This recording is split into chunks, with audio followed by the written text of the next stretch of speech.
Hello দর্শক, আসসালামু আলাইকুম। কেমন আছেন আপনারা? আশা করি ভালো আছেন। আজকে আমি আসছি বাংলা চলচ্চিত্র শিল্পী সমিতি নির্বাচন, এফডিসি নির্বাচন উপলক্ষে বাংলা এফডিসি তে।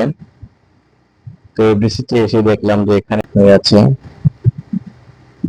তো আমি এখন আছি যে বাংলা চলচ্চিত্র শিল্পী সমিতির যে সামনে যে ফুলের বাগানটা আছে, আমি সেখানে আছি। তো আপনাদের সবাইকে ঘুরে ঘুরে দেখাচ্ছি যে এখানে কি হচ্ছে। সব দিকে নির্বাচনের আমেজ এখন এফডিসি। তো এই পাশে আছে বাংলা চলচ্চিত্রের আমরা ছোটবেলা থেকে যাদের সিনেমা দেখে আসছি, ভিলেন, তারা দাঁড়িয়ে আছে। তারা ক্রুজ গল্পে ব্যস্ত আছে।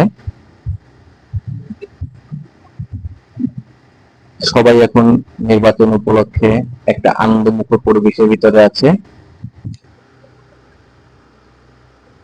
এইদিকে বাংলাদেশ চলচ্চিত্রের সিনিয়র আর্টিস্ট নায়িকা নূতন সে সাংবাদিকদের সাথে তার নির্বাচনী বিষয়, নির্বাচনী ইশতেহার এই বিষয় নিয়ে কথা বলতেছেন।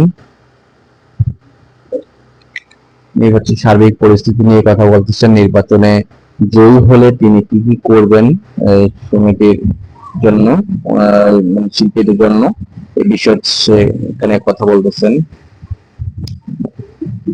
তো এখানে প্রার্থী হয়েছে বাংলাদেশ শিল্পী সমিতির দুইটা প্যানেল হয়েছে।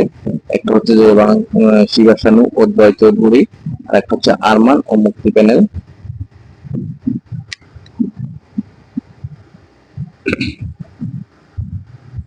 শিবা শানু ও জয় চৌধুরী প্যানেল এবং আরমান ও মুক্তি প্যানেল দুটো দুটো দুজনেরাই জয়ের জন্য বেশ আশাবাদী।